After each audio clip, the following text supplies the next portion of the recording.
Reino de Deus e Política dos Homens. É o livro que está sendo lançado essa semana aqui em Ribeirão Preto. E eu estou aqui com o escritor, o pastor Eli. Tudo bem, pastor? Tudo bem. E também a vereadora Glaucia. Tudo bem, vereadora? Tudo bem. A senhora está trazendo ele aqui por um motivo muito importante, que é esse livro. Mas não só por ser um livro, é porque é um tema atual, não é isso? Tempo de eleição, né? Tempo em que muitas vezes as igrejas elas são alvos, né, dos políticos. É importante a conscientização do voto, é importante de uma visão clara sobre a política. Eu vi nesse livro uma mensagem que eu nunca tinha visto antes, né? Uma clareza e um conteúdo teológico muito profundo, e por isso eu convidei o pastor Eli para estar conosco aqui falando sobre o seu livro, aproveitar e divulgar, mas passar uma mensagem que para mim tem sido impactante. Pastor, havia uma cultura, ou há ainda em muitas igrejas, que política e religião não se mistura. Isso precisa ser mudado?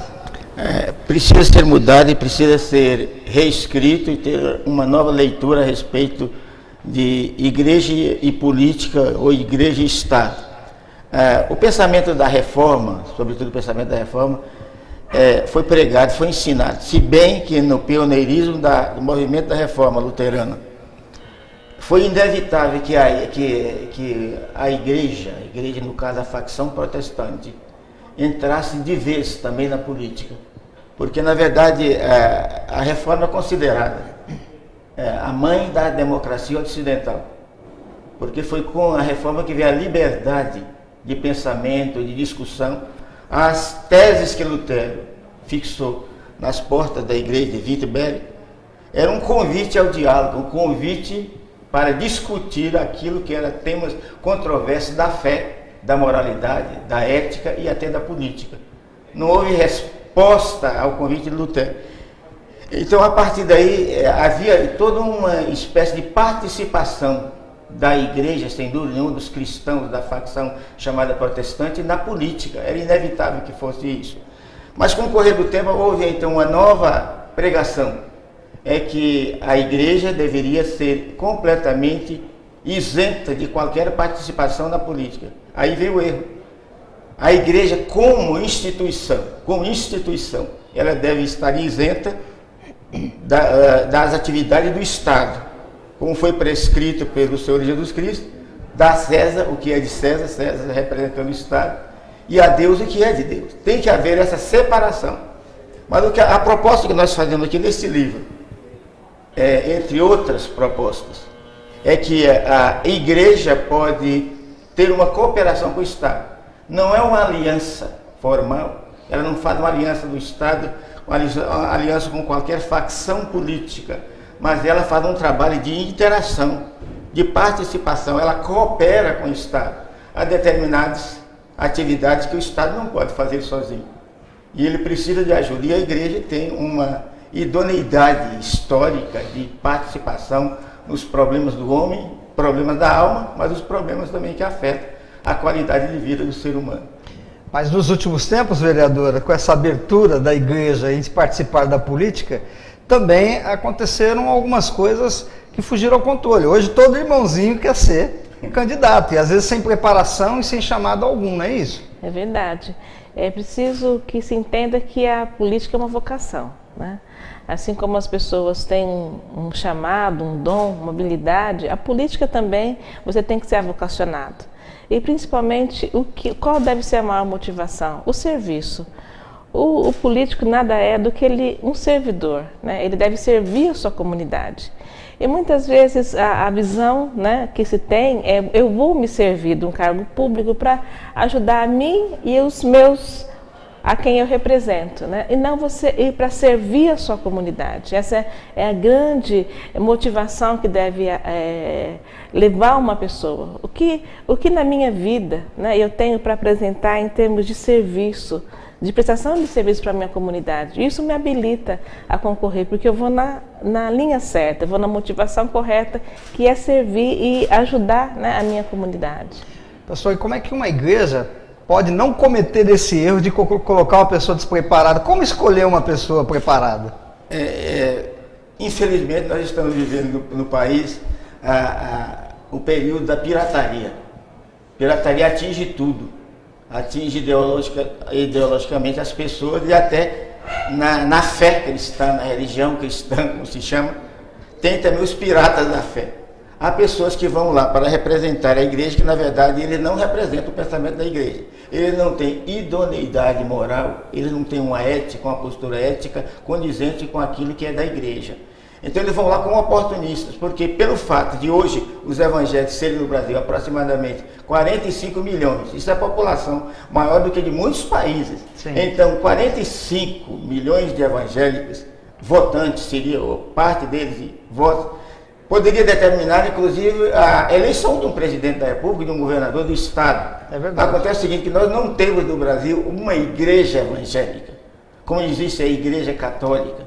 Existem igrejas evangélicas, elas têm vários segmentos, existe a pluralidade de credo, é uma das tônicas do movimento da reforma.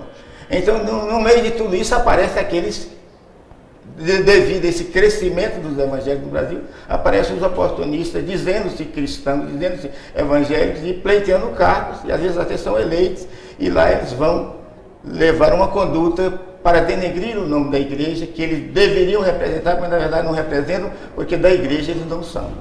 E aquelas pessoas que são eleitas, elas têm que representar a igreja ou ela representa um todo?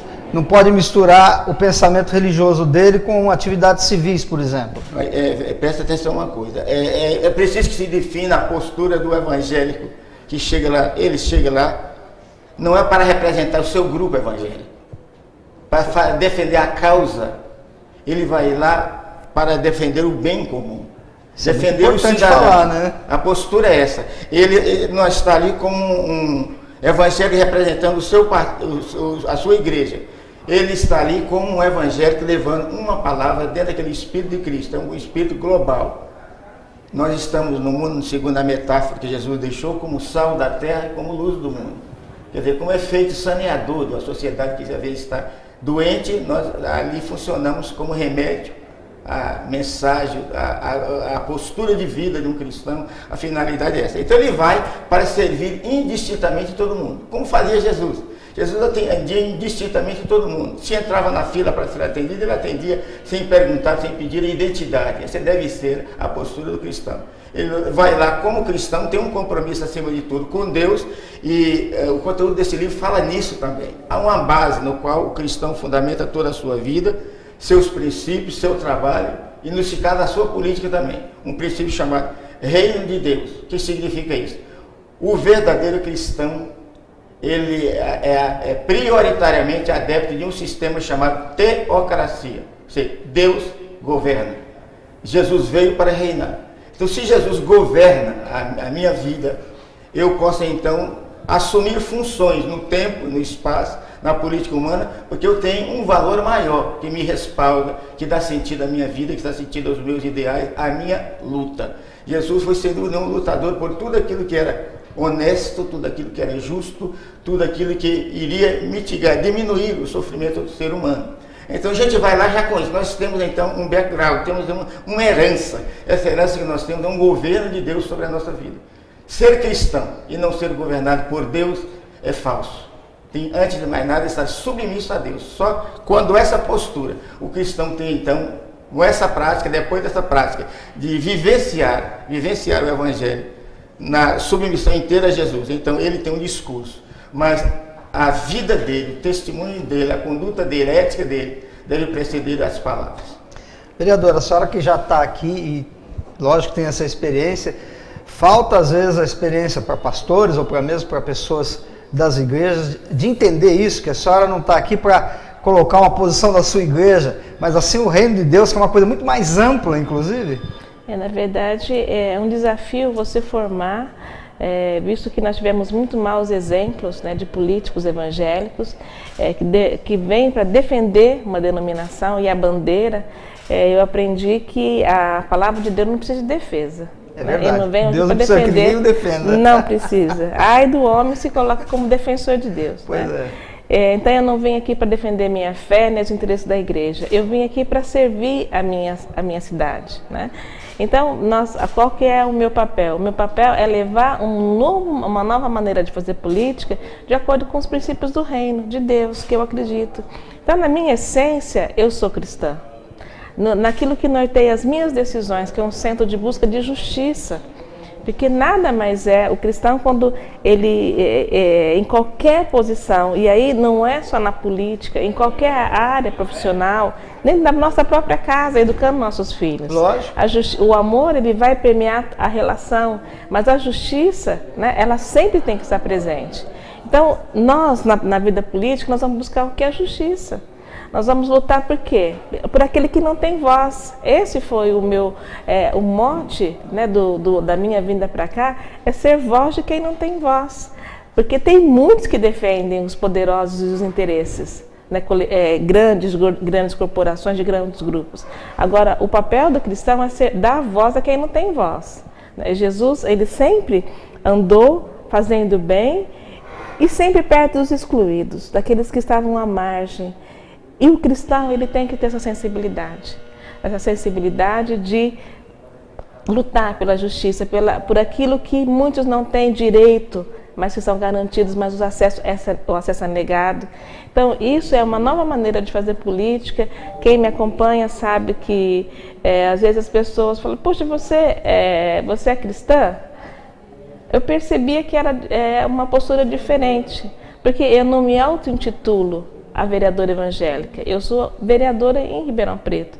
As minhas leis, elas têm, procuro fazer leis e uma atuação de fiscalização que vai de conta da necessidade do coletivo, do todo, e não para beneficiar a igreja ou um grupo, os interesses. Como eu disse, a igreja não precisa de defensor, né, que já tem o Espírito Santo que defende a igreja, que trabalha pela igreja, né?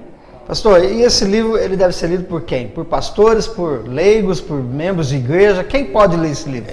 Quem deve ler esse livro? E eu depois quero responder também. Ah, quer também? Eu vou responder dizendo o seguinte. Eu procuro fazer uma literatura, não uma literatura evangélica. Quando fala evangélica, já está especificando determinado grupo. Eu faço uma literatura, procuro fazer literatura, que significa que é um escrito de qualidade. Não tenho a pretensão de ser o excelente escritor, mas eu procuro fazer uma literatura cristã.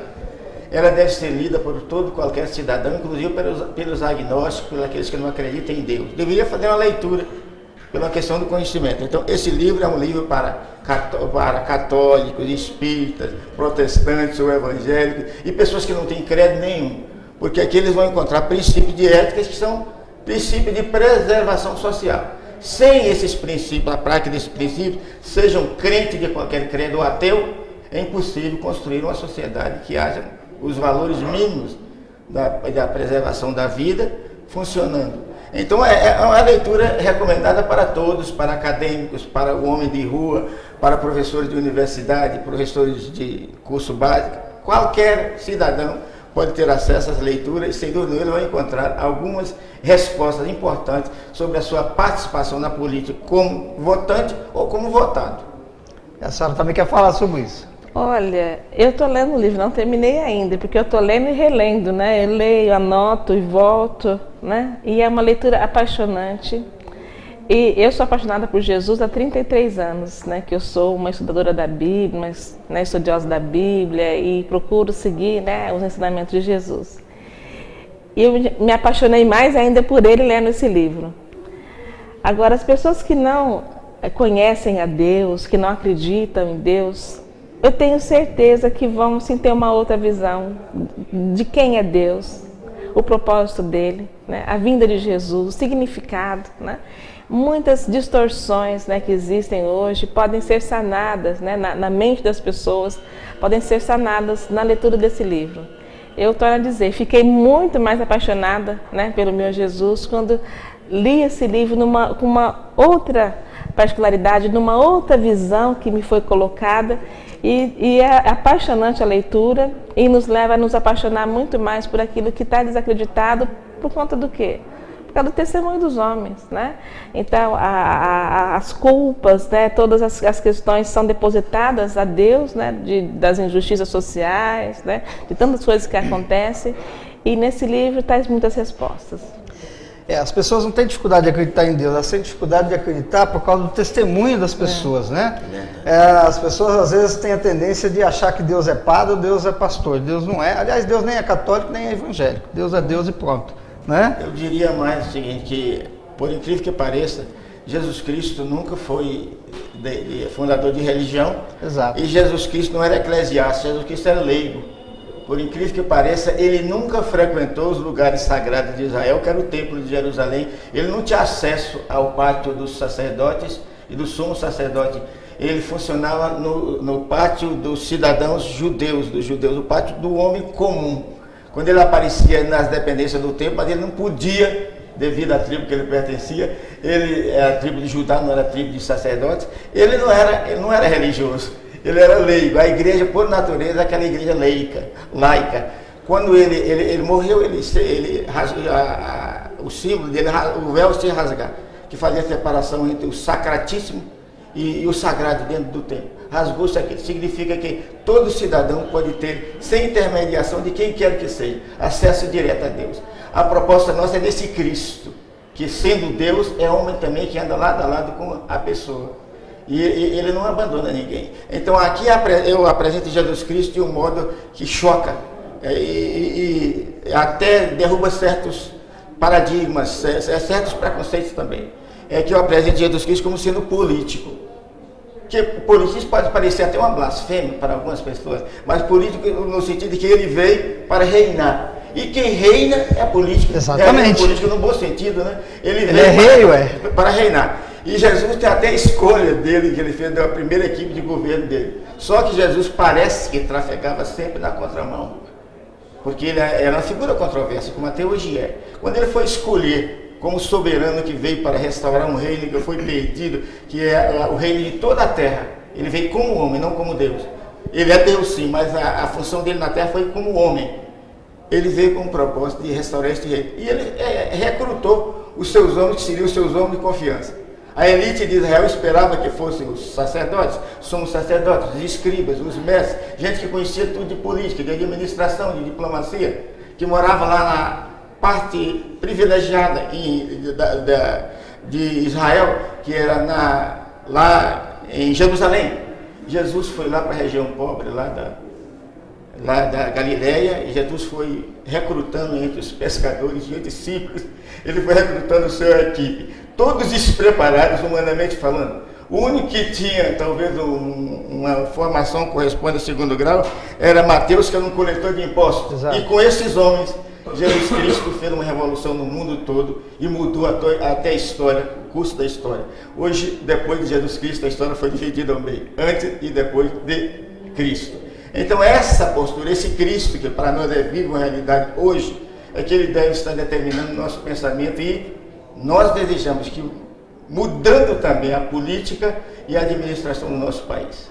Pastor, esse livro está sendo lançado aqui em Ribeirão Preto, em quais locais? Pode ser encontrado na livraria da Comunidade Cristã, o bairro na rua do Ipiranga, e na livraria também da igreja Caminho da Vida. Caminho da Vida.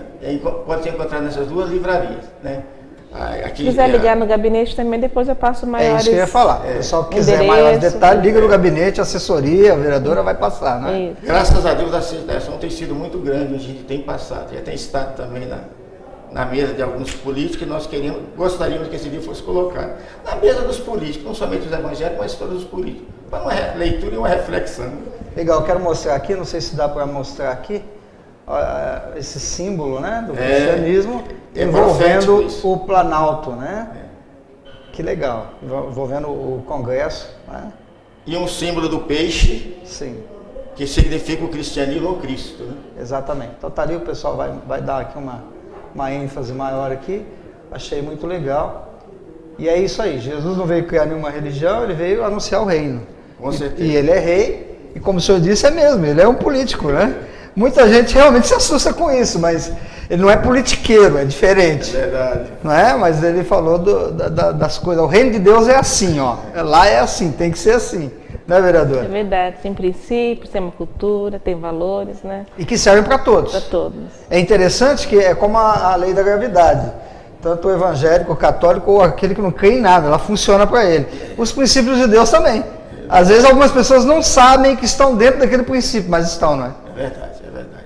Pastor, muito obrigado aqui pela sua entrevista. Não preciso lhe desejar sucesso, porque o senhor já tem, não é? Mas seja bem-vindo em nossa cidade, viu? Eu agradeço essa oportunidade de ter apresentando aqui esse livro, né? Espero que, até que seja para discordar, leia o livro, vale a pena ler. É uma leitura, ainda aqueles que não concordam com toda a mensagem, mas vale a pena ler. Legal. Vereadora, muito obrigado, viu? Eu que agradeço a oportunidade. E você continue com a nossa programação. Tchau, tchau.